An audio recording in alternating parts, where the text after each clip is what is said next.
the outlook for anesthesia and pain departments in the future going forward.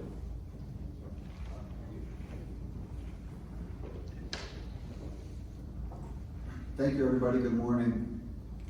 That was really a very sobering start to the morning session. I'll just touch a little bit about COVID and the effect on training programs. Advance is green, correct? Yeah. Trying to find your presentation. Oh. What's up with Joey Votto hitting all these home runs, huh? How did he go from being just like kind of like a singles doubles hitter to almost leading the league in home? No one's going to beat Ohtani, of course. Thank you. Academic pain departments and fellowships outlooks. I have no disclosures as relates to this educational activity. I am a program director for one of the new programs. The Accreditation Council for Graduate Medical Education approved our pain fellowship. Our first class graduated this past August, so it's really exciting to be part of this process. I'm going to show you some data, what's happening in this country, and what are our trainees exposed to in their year-long process. So, first of all, how many people in the audience here have completed a pain medicine fellowship? The vast majority. How many have not completed a pain medicine fellowship yet practice full-time pain? So a couple. So pain medicine fellowships are actually increasing for the last 10 years or so. We've added about a dozen programs or so, and it's really interesting to me. I thought we were one of the only institutions as a private practice model to move into the domain of education of fellows, but we're actually not. Pain medicine, of course, is a discipline that studies both chronic and acute pain and palliative care. All pain specialists should be competent in not only the assessment of pain, but the formulation of a treatment plan, the implementation of a treatment plan, and the coordination with other specialties and between other specialties and other members of the multidisciplinary team. Now, the educational program in pain medicine is presently 12 months long.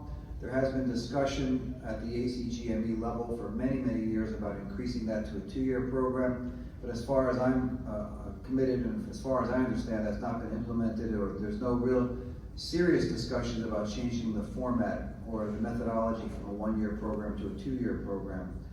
At the present time, there are 111 ACGME approved or accredited pain medicine programs, including our own. You'll see we're number 1 on the top of that list only by convention. But when I created this slide, I was really intrigued by the fact that we weren't the only institution, and there are some major players who recently got into pain medicine. George Washington University just recently started their first pain medicine fellowship program.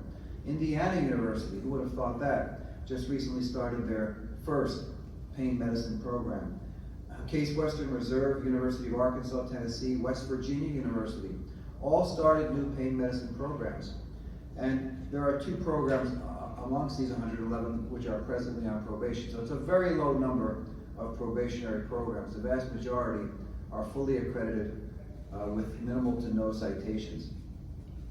Now, many of us who've trained in pain medicine are anesthesiologists.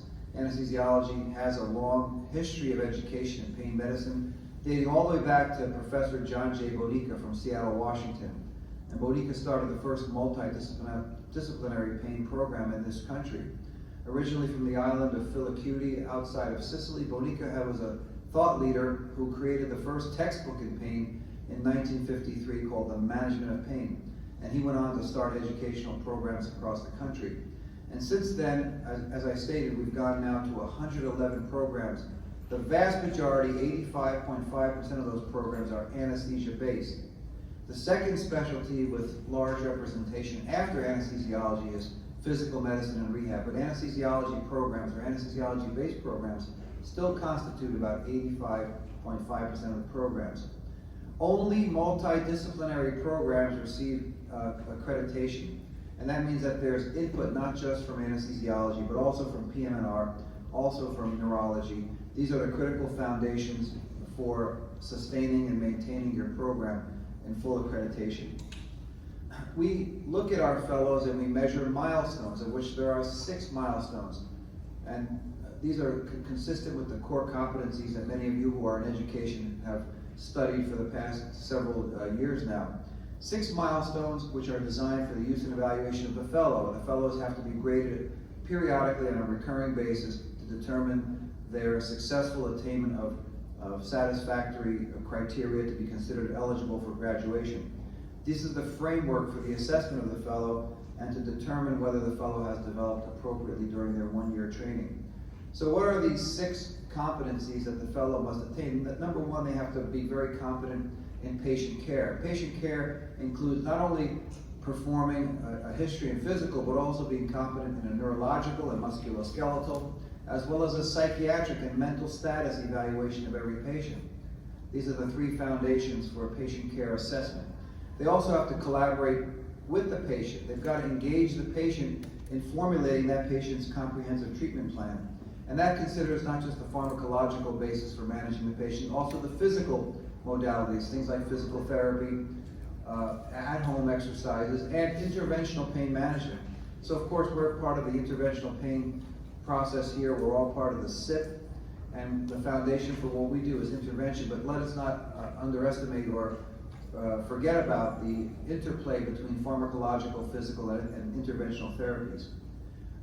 Individual fellows must also develop skills in performing and interpreting diagnostic studies, electrodiagnostic studies, radiographic, MRIs, CAT scans, for example. And interestingly, the ACGME mandates that they have some familiarity with providing sedation for their patients. Now, not every program has a strong foundation in providing sedation for interventional therapy. Some do, but the fellow is expected to comprehend the basic fundamentals of sedation for their patients. And also, of course, performing and understanding conceptually the reason and the rationale for why we select interventional therapies for some of our patients, not just interventions of the neuraxis, but also using fluoroscopic and ultrasound guided techniques for the periphery. Requests and provides consultative care. The second of the core foundations that every fellow must attain is medical knowledge, obviously. Knowledge of pharmacology, physiology, anatomy, assessment of pain, the treatment of pain and interventional therapy. They must also have a knowledge of the diagnostic laboratory imaging and neurodiagnostic studies that are manifest for each of our patients. All fellows must participate in some form of scholarship, make presentations, journal club, give case reports, present at local and national meetings, and in some cases, actually, as in our program, all fellows must have peer-reviewed publications, and that's really one of the bases for why our program, I think, is so strong. Systems-based practice. Each fellow must work effectively within an interprofessional team. They must work with ancillary providers, nurses, radiographic technicians, the people who help the scheduling and billing. They must recognize system-based error, advocate for system improvement, identify forces that impact the cost of healthcare. This is something that all fellows should be trained in their 12-month program during their fellowship. They must learn to transition patients effectively within and across the healthcare delivery system. The fourth core competency that all fellows are tested on is that they must use practice-based learning and improvement. They must learn and improve performance audit, feedback, and point of care, and they must monitor their practice with a goal for improvement. The fifth, and I consider this to be the most important of the core competencies actually, is that the fellows must demonstrate professionalism. Obviously, in the past 18 months or so with COVID, there's been a huge paradigm shift in how we assess our patients, and you heard a great talk about telehealth during the COVID crisis. But we've had a breakdown in professionalism all across the board in medicine. There's ever-increasing reports of physician behavior, nursing behavior, which is lacking respect and which has led to individuals having to be counseled or sent for treatment, in fact.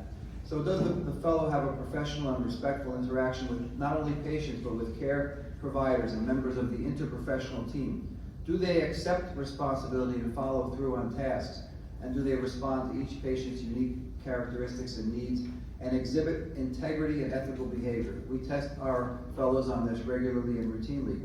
And finally, the sixth core competency is interpersonal and communication skills. It's kind of linked hand in hand with professionalism. Does the fellow communicate effectively not only with patients' families, but also their care providers? Does the fellow communicate effectively in the interprofessional team with peers and appropriately utilize and complete their health records? Many of you get these notifications periodically from your system that you haven't completed your health records or your medical charting within a proscribed period of time, typically 24 hours. And we, of course, grade our fellows in the timely completion of their medical health records. Now, why do physicians go into pain medicine? Why did any of you go into pain medicine, those of you who are currently in the practice? Obviously, there are altruistic reasons, there are economic reasons. At the University of Minnesota, they conducted a survey of 142 of their applicants over several years to determine what the key factors were that drove individuals to seek a one-year training in pain medicine. What were the motivations? Was it that they were interested primarily in learning interventions, procedural skills, rehabilitation, and cognitive practices? That was actually not at the forefront for why individuals chose to go into pain medicine fellowship programs. Was it because they wanted to learn interventional and comprehensive pain practices? That was part of it. Actually, the survey was interesting. It showed that, by and large, about 80% of individuals who seek training in pain medicine are males, 20% are females. That's changed a little bit in the last 2 or 3 years. We've gone from a 5-to-1 ratio of males to females down to about a 3.7-to-1 ratio. So more females are entering the specialty. But by and large, the number 1 and number 2 reasons for why individuals sought out pain medicine fellowships was a personal experience with pain or an experience of caring for a patient with pain. Notice that amongst the top 17 reasons, nobody selected economics, which is probably a good thing because the economics, as we all know, are changing in a negative light for interventional pain physicians. So you can see acquiring procedural skills, that was high on the list. They were inspired by a mentor. I was inspired by the great Professor Alan P. Winnie, who was one of the founding fathers of the American Society of Regional Anesthesia. Dr. Boswell and I, who've been program directors, had great mentors in that regard with some of the world leaders and authorities in interventional pain. Wanting to help people, that was actually a little bit down the list.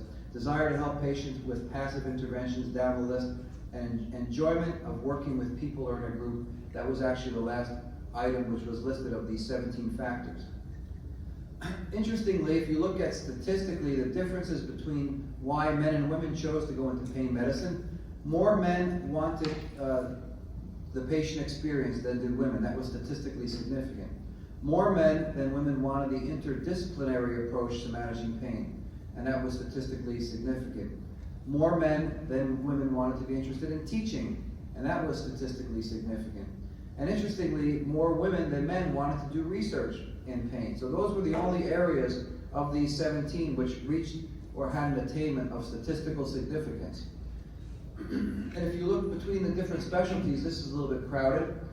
The only factor between PM&R and anesthesia for why individuals chose to go into pain, you can see on the right side of the screen, the quality of life. More individuals who had done residencies in PM&R were seeking a higher quality of life by choosing pain medicine as their career than did people who were an anesthesiology specialist. Now, there appears to be a tendency for the neurology group to want to do more research. That's in the blue bar in the center of the screen, but that did not attain statistical significance because the numbers were actually quite low. So quality of life was selected by PM&R physicians as a paramount reason for why they selected to do a career in pain medicine. Here's a nice study, the gender representation in fellowship program director position. So of our program directors for both acute and chronic pain, about 60% to 65 to 70% of the program directors are male gender compared to female gender. And that's, if you look, this was a survey of 111 chronic pain programs and 35 acute pain programs. 68.5% of the chronic pain programs had a male program director. 71.4% of the acute pain programs, including regional anesthesia programs, had a male program director. So there's a tendency for there to be a shift. Even though there are more males going into pain medicine, there are more females who are actually program directors. And what's the difference between males and females? Well, typically they're all about the same age when they become program directors. They're about 45 to 48 years old. The main difference between males and females are that male program directors have an average of 9 peer-reviewed publications versus female program directors who have an average of about 4 peer-reviewed publications. So here you see the data from pain medicine just this year. The age on average is about 48 years old for program directors across the country. Females are 49, males are 46.5. MD, PhD, dual certifications is actually quite low, less than 5% across the board. The only major difference is the number of peer-reviewed publications, with females averaging 4 and males averaging 9 peer-reviewed publications in their program directorship role. Diversity of pain medicine trainees and faculty in the United States for the last 10 years. Nice publication also this year, Pain Medicine 2021. What are the demographics and the retention patterns among pain fellows and the faculty in that 10-year period? And as I stated earlier, while there's been an increase in fellows from ACGME programs by 14%, we're seeing more people selecting pain as a career. The ratio of males to females has gone from 5 to 1 males to females, now down to about 3.7 to 1. Interestingly, if you look at the population of the United States, it's about 75% Caucasian or white, and fewer Caucasians percentage-wise are actually going into pain fellowships.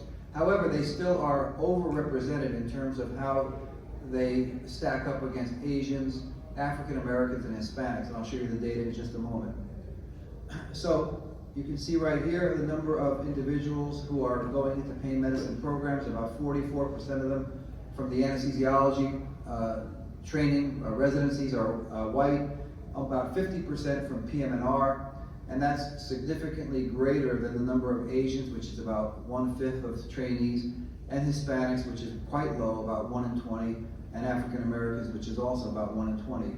And how does that stack up? Well, the number of pain fellows in the entire country is only about 300.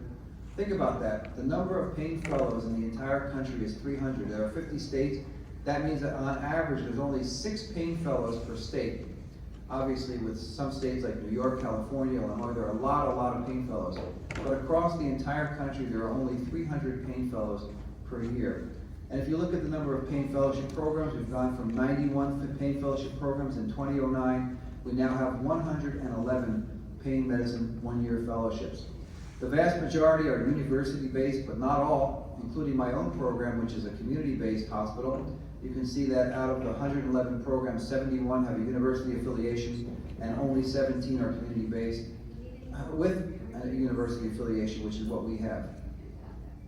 The distribution of trainees, again, and the program directors in pain medicine by race and ethnicity. If you look on the left side of the screen, about 3/4 of the U.S. population identifies as being Caucasian, but only about 45% of fellows are Caucasian. So again, even though there are more whites in this country, less proportionally are doing pain medicine fellowships.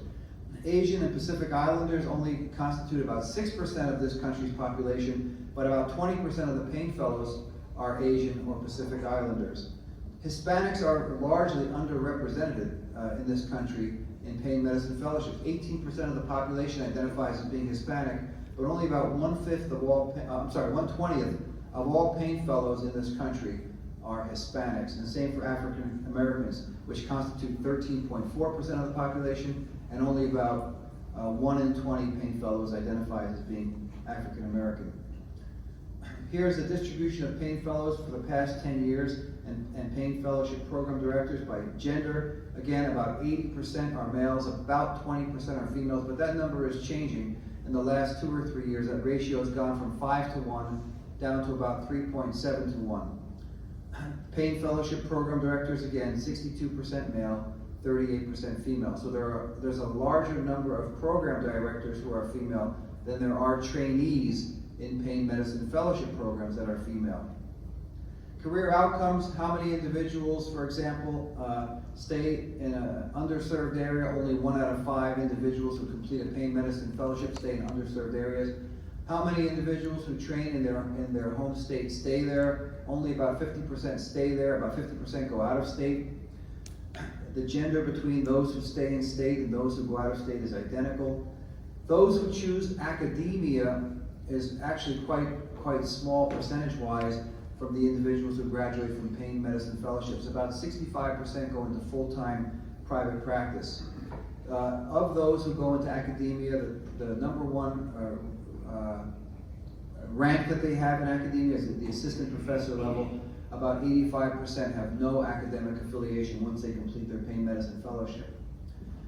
Websites in the United States. Do all pain medicine fellowships have a website? Well, yes, actually all 111 pain medicine fellowship programs have a website. And in those websites, there are 14 different criteria. Only a small percentage of the websites for these pain medicine fellowships meet a significant proportion of the criteria of these 14. The average is about 3.94 criteria on these websites. So if you look here, the number of positions, that's highly represented. 71% of the websites for pain medicine fellowships talk about the number of positions. 65% describe the clinical rotations, and 62% talk about the medical faculty background, their education, their experiences, their certifications. But the vast majority of websites that describe pain medicine fellowships in this country are devoid of the majority of this information. If you look at by region, it's interesting to me that on the West Coast, a very higher proportion of the pain medicine fellowship program websites describe more criteria of these 14. So in the West, about 5.35 criteria are met. In the Midwest, 3.88, Northeast. The farther east you go and the farther south you go, you're less likely to find information about the pain medicine program. The status of pain research. This is a great paper which was published 2 years ago by Dr. Abd El-Sayed, looking at the number of peer-reviewed publications for the past 50 years that have to do with pain. Interestingly, there are almost 1 million peer-reviewed publications on pain, 847,000 publications on pain. I found this to be very interesting, that 64%, or about 2/3 of the papers dealing with pain, are published from academic sources. But that means that about 1/3 of papers come from private practice, and we know that. We know that there are great researchers in pain across the country here who are not affiliated with any university at all. They're just working in their offices, their surgical centers, and they're publishing high-quality research. Only about 21% of all the peer-reviewed publications on pain come from the United States. So the vast majority of pain research is being done across the globe, but not here in the United States of America. Do pain medicine fellowship programs provide education in practice management? In practice management, how to manage your practice, how to do billing, how to do collecting, how to do pre-authorizations. And yes, the vast majority of programs do, but 70% of graduating fellows stated that they got more education in practice management from industry than they did from their own program. So the fellows are saying that we're not doing a great job of teaching them how to manage an outside practice when they complete their fellowship program. And so if you look here, this was a survey response from 56 polled participants with 21 questions, and the vast majority of programs only spend about 1 to 4 hours the entire year on practice management. So they're learning their practice management from industry. And that includes things, when I say practice management, billing, coding, documentation, charges, and revenue, how to select contracts with third-party payors, how to employ other individuals in their practice, and how to do job searches, how to do their CV writing, interviewing, etc. So the vast majority of programs are spending scant amount of time on practice parameters, practice management. Simulation is becoming quite large, not only in anesthesiology, PM&R, and all medicine, but also in pain medicine. Simulation is starting to look like a very promising aspect in the future of pain medicine programs. And so simulation, of course, teaches critical skills, critical event recognition, teamwork, vital sign pattern recognition, communication skills, group dynamics, and simulation is starting to become part of the hybrid educational program for pain medicine fellowships. And if you look here, there are simulation scenarios. How do you manage a patient who's had a complication, let's say total spinal after a stellate ganglion block or a pneumothorax, or you've lost an airway during sedation, or the patient has pneumothorax after intercostal blocks, or you inadvertently pocket fill during intrathecal pump refills. These are all simulation scenarios of standardized practice. Also, how to manage possible difficult conversation scenarios. We've all dealt with these in our respective practices. How to talk to a patient or discontinue opioid therapy in a combative patient. We've all encountered this. So simulation seems to go a long way towards preparing our trainees and our fellows for how to manage these real-life scenarios. The ability to reflect on a performance and enhance learner experiences in training through the use of simulation. Interesting paper by Dr. Tim Deere and David Provenzano and others, Neil Mehta from Cornell, about spinal cord stimulator education during pain fellowship. This is recently published 2 years ago in Regional Anesthesia. Are the fellows getting sufficient training in spinal cord stimulation? Well, actually they are in recent times, but that wasn't always the case. So this was an internet-based survey to fellows who were enrolled in pain medicine fellowships about 5 years ago and present day. And current fellows were more likely to have received spinal cord stimulator training during their fellowship than did past fellows. So the people who trained in 2016, 2017, about 84% of them had some experience with stimulation, versus recent graduates, 100% of them stated that they had training with spinal cord stimulation. And so what were the factors which led to the increases? I'll show you momentarily. I found this to be very fascinating. About 20% of all individuals entering fellowships had done some spinal cord stimulation during their residency training. And I know that that's true in my program. In my program, we've had anesthesiology residents who've done 50 or 60 spinal cord stimulators during their anesthesia training, who have subsequently gone into fellowships. So about 20% of individuals who've done their residency have had exposure to spinal cord stimulation. And if you look at the number during the fellowship, the numbers have been increasing as well. So about 50% of fellows in 2019 actually did more than 15 trial spinal cord stimulators, and about 22% of fellows in 2019 actually did more than 15 perms. So it looks like the numbers for individual exposure to both trials and permanent spinal cord stimulators have been increasing over the past several years. Was there an unmet need for spinal cord stimulator training during the fellowship? Again, the numbers in red show the previous data from the 2016 class, 2017 class, and current data. You'll see that there are less individuals who identify unmet needs. So people are definitely getting increased training. What were the possible barriers for spinal cord stimulator therapy training during your fellowship? Lack of curriculum, again, the numbers are diminishing. Lack of faculty with expertise in spinal cord stimulators, the numbers are diminishing. Not enough spinal cord stimulator cases, the numbers are diminishing. And were there no barriers for spinal cord stimulator training? More people are stating there are less barriers or no barriers. So we definitely see people increasing utilization of stimulation. When fellows graduate, they're going into private practice about 2/3 of the time. How many are going to be engaged in pain practice exclusively? About 2/3, which means that the other third are going to be doing anesthesia or PM&R or whatever else they do, neurology. Only about 2/3 are going to be doing 100% pain management. Well, spinal cord stimulator courses have been taken during their fellowship or finishing fellowship. Interestingly, about 58% or 0.7% of individuals who've completed a fellowship still go on to do additional training in spinal cord stimulation by outside vendors.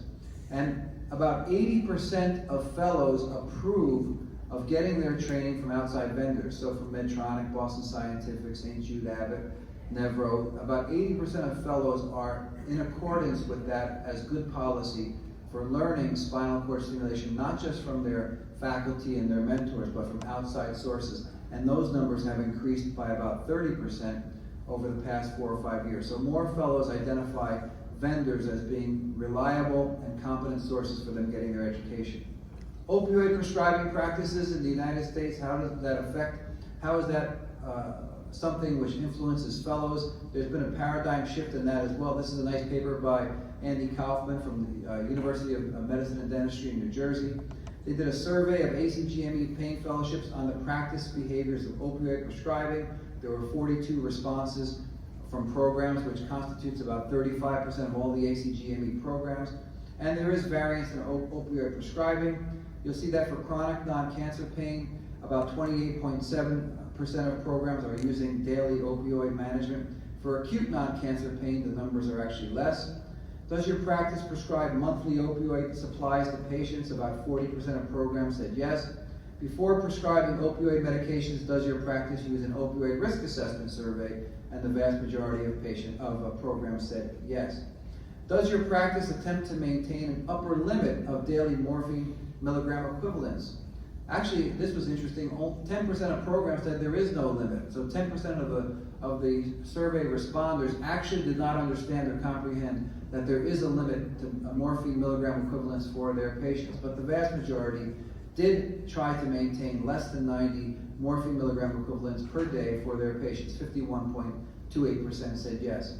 What percentage of your practice do you estimate is dedicated towards opioid medication management for non-cancer pain, and only a small percentage of individuals now? You can see the paradigm shift. People are studying the opioid epidemic and are taking that to heart, and less fellowships are teaching the use of opioid medication management for non-cancer pain. Impact of COVID-19, I'm not going to try to usurp that great talk that we had a few minutes ago, but this was actually showing the impact of COVID-19 on academic pain fellowship programs. We know that there was a year-long hiatus where telemedicine was at the forefront for how we interacted with our patients. This led to some concerns that graduating fellows would have less manual dexterity and confidence, less physical examination skills, and exposure to other specialties. Future employment was also impacted, with some employers actually offering contracts at $25,000 to $50,000 per year less for the last year's graduating fellows than they had in previous years. So this is interesting that the COVID criteria, the COVID situation has led to prospective employers looking at graduating fellows and actually offering them less in their contracts. We also know that there's been an impact on patient care, the effect to the immune system of corticosteroids and non-steroidal anti-inflammatory medications have been implicated in an increased risk of morbidity. Only fellows who are graduating now are apprised of this.